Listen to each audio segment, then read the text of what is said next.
Hey everybody, welcome back to episode 2 of Second Chance Queen podcast. I am Kristianna, your Second Chance Queen, and today's episode is a Lobster of my life, and we are going to have a very special guest tonight, who is my husband. Hi, babe! Hey, babe.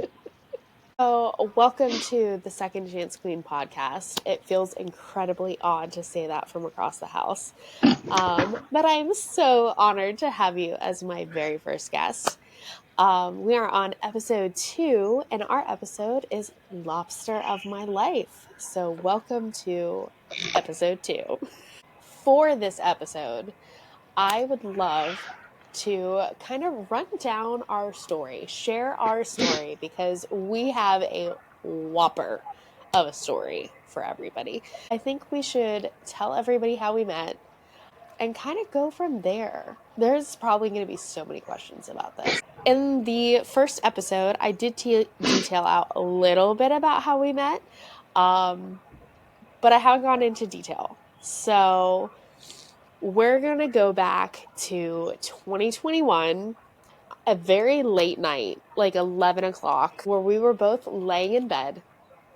Nothing good ever happens on Omegle, but we were laying in bed, and I got a chat from a stranger on Omegle that said, Hi, what did it ASL. say? And my response was ASL question mark, I believe. Exactly. And I was informed that ASL means age, sex, location. So I thought it was American Sign Language, I'll be honest. But yeah, so I gave my age, sex, and location. He was 26, male, Illinois, and we started talking, and yeah, we had a really good first conversation, I'd say. It was a whole mix of random topics, but it kept our interest. So we decided to take it to Snapchat, of all places, because I was not about to give the stranger on Omegle my actual phone number. Because Let's we're starting off on Omegle, may as well upgrade to Snapchat of all things. stranger danger, internet people. We went to Snapchat, and I got called a catfish, I think, hmm if I'm not I mistaken. I didn't say that exactly say catfish, but I said there's no fucking way I'm this lucky to find somebody that looks like you. So He did not catfish is think that I was paraphrasing. real. He did not think that I was real, but I was very much real. I said I love you the end of January. When you know, you know. Like, I feel like that's the only Even from about way. 1,300 miles away. Yeah, 1,300 miles away. We just knew. And there was a lot of intricacies because I was in the middle of starting the divorce proceedings from my previous marriage, when we met. How long did it take before you moved to Florida? Tell me about this process. Tell our listeners about how this happened. It was right about 4 months. 4 months and 2 days. And the only reason it took that long is I had to get some finances in order and pay off some debt and feel comfortable to financially provide for you when I got here. Mid-May, you moved down here, and what was it like seeing me for the first time when you saw me in person? It's gonna sound cliche, but it felt like I was finally home. I finally felt Oh, like I was where I should be. I love that. I never get sick of hearing. So that was mid-May. When did we get married for the first time? 13 days after I got here. May 28th, 2021, we got married at the courthouse. Um, I pretended to run away from you A several lot. times, standing in line at the courthouse. I was just like, um, but I did not, and we got married. And then we went to the melting pot for our dinner. And that has been a tradition in our relationship. Hmm. It's a wedding / anniversary tradition. Tell me about our second wedding. Yeah, before I even moved down here, we had partially planned and paid for a trip to Niagara Falls on 4th of July weekend. Like we had a lot of it lined up, but it wasn't totally finalized until I was actually down here. And then we did the legal marriage. And we said, you know what, screw it. We're going to keep the Niagara Falls wedding. I'm just going to make a renewal sort of thing, even though we're already married. We went up and had a small ceremony on the falls, or in the park next to the falls. And then we went to Melting Pot again. We're on that melting pot. If you're listening, melting pot, that is our restaurant for sure. Then we kind of did things backwards because we went to Disney World Hmm. the end of We went, July. yep.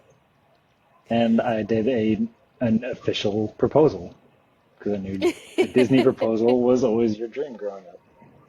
So even though we were legally married and had two weddings, I did not have an engagement ring yet. So he gave me my engagement ring at Disney World in front of Cinderella's castle. Let's flash forward a little bit to Halloween of 2021. Where we were walking around, and what do you remember what we saw a lot that night?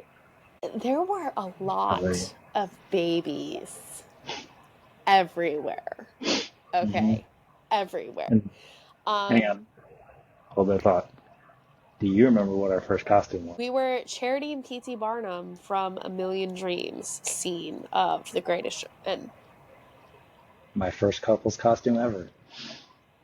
Yes, and Eli was Baby Yoda, and Aiden was Carnage, and we hand Yep. painted that Carnage costume. A morph suit. Still around here Yeah. somewhere. So we were walking around Halloween, and we were actually walking around with my ex-husband and his girlfriend at the time. We love her. We were walking around, and James and I kept seeing babies everywhere. So a couple weeks after that, probably about a month after that, Yeah. um, we were still talking about all the babies. And I remember saying, I'm not having a baby with you until you tell me you want to have a baby with me. Because both of my boys were under different circumstances, and I wanted my next baby to be chosen and planned, and we were both going to be all in on it. And what happened after that? You were in the kitchen cooking, I believe, and I was sitting on the couch. And the second that came out of your mouth, I stood up, walked over to you, and grabbed you by the shoulders, looked you right in the eye, and said, I want to have a baby with you. He did. And that was, I think, like a Sunday or a Monday because I made an appointment for that Friday. And I got things handled so that we could start trying for a baby. And so we started trying in December 2021. We didn't give up. And then on our wedding day in 2022, May 28th, which was our 1 year official wedding anniversary of our courthouse marriage, and the day that we had a big wedding planned for friends and family, we finally got two pink lines. So we found out that we were having our daughter, Miss Nora, on our wedding day. And James actually brought a bow that I had bought when we started trying for Nora in December to our wedding, and he tied it on my bouquet. So in our wedding pictures, if you spot it, there is a pink bow with a Christmas tree on my bouquet. He knew it was going to be a girl. I refuse to ever say anything about it being a boy. And it was. And now we have a 1.5-year-old little redhead wild child. And she's the love of our lives. I feel Let's like I speak for rewind. both Hang of on, let's us. let's rewind just a little bit. One of our very first conversations was you telling me you had always wanted a daughter, and you were Yes. afraid that it would never happen. And when I Yeah. tried convincing you that it would, what did I say? Or you asked why I was so sure. What did I say? I asked why you're so sure, and you said if you're asking me if I'm gonna give you a daughter, it's too soon to tell. But I have a hunch. Just call it a hunch. So, in our marriage, in our relationship, when the rough gets going or we're having anxiety and we don't know what's going on with something, and ask the other person for reassurance. Just call it a hunch is the reassurance answer in our marriage. We are always just call it a hunch. Now here we are. It's 2024. What did we do in January of this year? We built our brand new, beautiful two-story house that you've always wanted. We did. For reference, I grew up in a two-story house, and she was always jealous of it. She never had a Yes, I two-story house, but always was. wanted one. I always want to go So up and down the stairs, up and down the stairs. So we built a house with a staircase that's like 2 sets of stairs up one direction, and then you got to go the other direction. we started building And last summer, and this January it was finally done. yeah, my hips already are angry at me. I have bad hips to begin with, and my hips are already like, why did you build a 2-story house, you silly lady? But it's our dream house, and I wouldn't trade it for the world. And you're missing right before that. We went to you had your first pageant out in Virginia. I did. I never thought I'd We be a don't. pageant husband. Shit, a pageant dad too. Yes, that girl has more crowns than I do. Peachy has more crowns than Mama does. Let's be real. She is the OG pageant queen. I'm gonna have to She build got her her a first crown crown before showcase like I me. did for your shoes. Yeah, we are. We're in trouble with that girl. So, the moral of the story, I guess, the first thing I would tell anybody listening is, folks, do not try this at home. I do not recommend that you meet your husband on Omegle, of all places. I don't. I give it 10 stars. You will probably have -5 stars.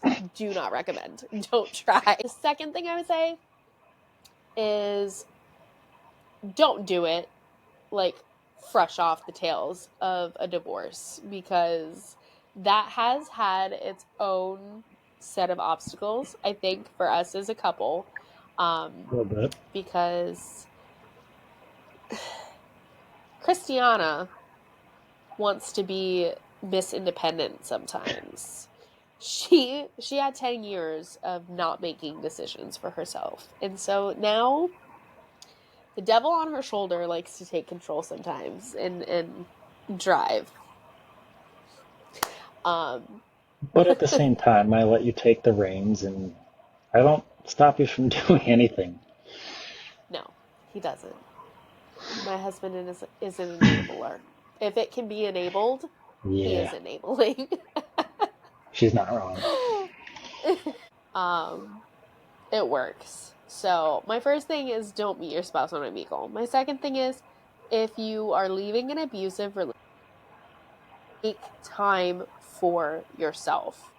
I was fortunate in that when I left my abusive marriage, there were several months before I met James where I had my apartment. I was still interacting with my now ex-husband, but I did a lot of healing in that time frame. I did a lot of healing in a short amount of time. And the thing about long-term abusive marriages that people don't realize is you check out, or you start to check out, a long time before you leave that marriage. We as women emotionally check out a long time before we take that plunge. It's a defense mechanism, I'd say. So I had a lot of time before that actual marriage ended where I was bracing for that marriage to end. And I was giving that relationship the second, third, fourth, millionth chance, and it just was not going to work. So I was preparing for that a long time before I actually said I want the divorce. And then the months that lapsed where, it was the holidays and everything was going on. And then, right around the time we met is when I was like, okay, yeah, I do want the divorce. We need to start the paperwork. And then you and I were, building things. It's very fair to say, I think, for both of us, that our relationship started very much as a friendship before Oh it yeah. became a relationship. I feel like we both needed someone to talk to, hence why we were on Omegle. Um, we needed someone to talk to and someone to listen, and needed a friend. And so we met each other in that time span where we needed that. Um, and I feel like that has been the biggest part of our success as a couple, It has was been building off of a friendship. it was definitely the best foundation. Yeah. We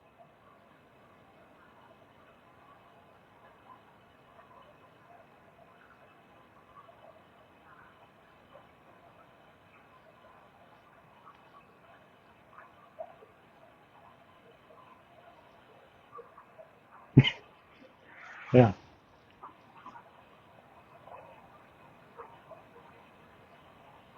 Hmm. we were like, if you could be an animal, what animal would it be? What Oh is in yeah. your bank account right now? What do you spend money on? Like, are you an alcoholic? Are you, like, we got down to Oh yeah. hard conversations from the get go. I mean, it was everything from like, do you snore at night? I will smother you with a pillow, to what are your love languages? Um, and we talked. I mean, sun up till sundown. We slept on the Oh yeah. phone with each other. Yeah. Um, so I think that has been We one watched of the movies together biggest over FaceTime. things we did. What is the first movie that we watched? The Notebook. It was. If you had to give a piece of advice to someone that was getting into a relationship with somebody that left an abusive relationship, either somewhat recently or, the last relationship that they had was abusive. If you had to give one piece of advice to that person, what would you say to them? Honestly, the biggest thing is just be patient. Like understand that the other one's going to be healing. Let them do it on their timeline. If you rush it or try to push them, it's if it doesn't hurt them more, it's going to make things take longer to heal. Just be patient and supportive. That's the best thing you can do for them. I feel like that's a great piece of advice. And I would piggyback off that and say that healing is not linear. It No, is. healing is a roller coaster on its own. But It's 5 steps forward, 6 steps backwards, repeated. I would just put it as let them heal on their time. I Let think that's them, fair. yeah, let them figure out their timeline. I think that's solid advice. My next question. This is important. If you could have anybody play me in our movie, who would it be?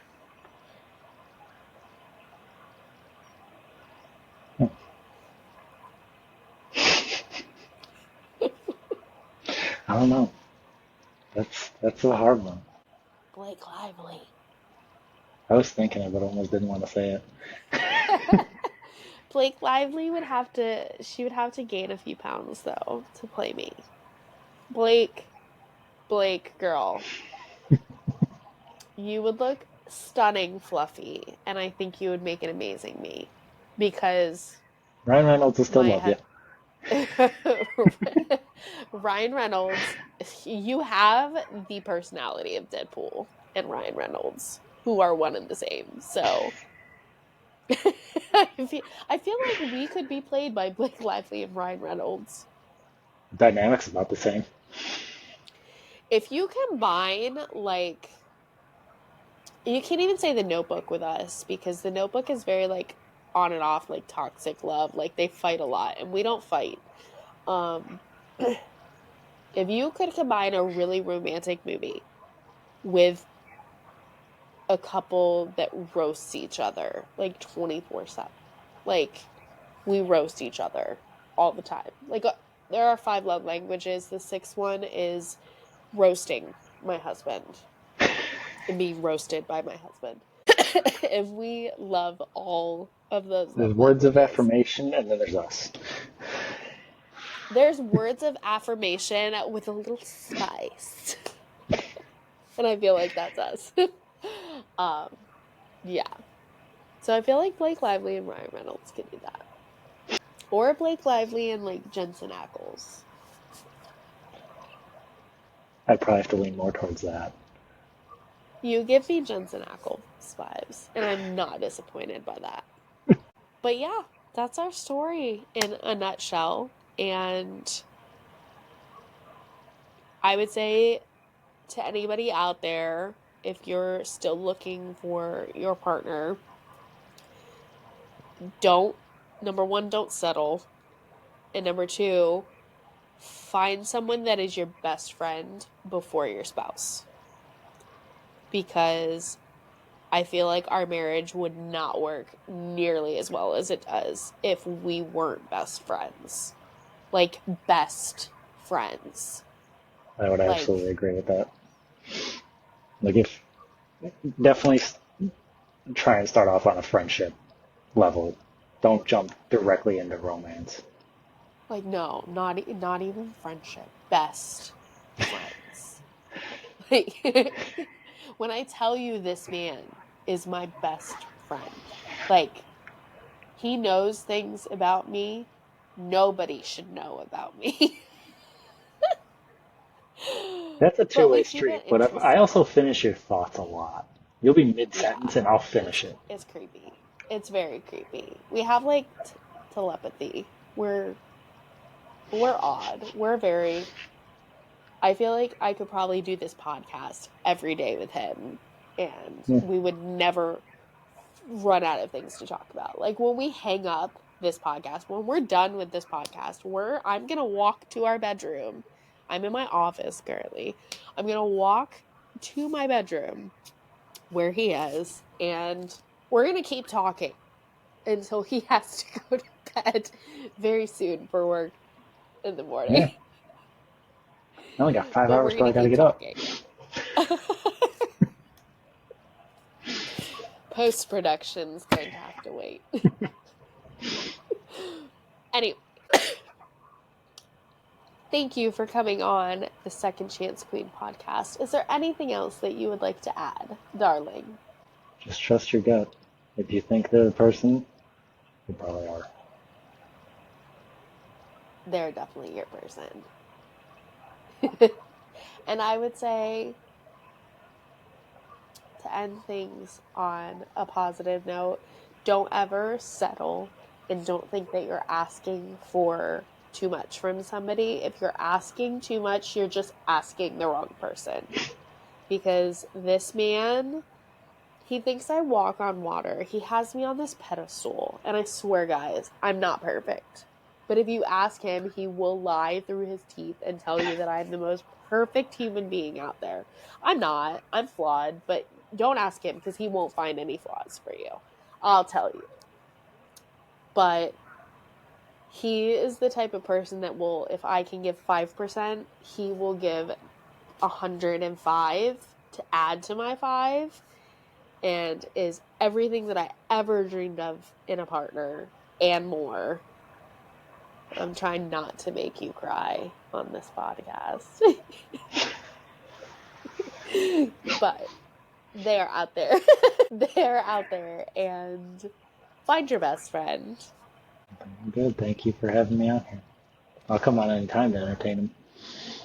I feel like we're going to have a weekly segment, like husband lessons with Second Chance Queen's husband.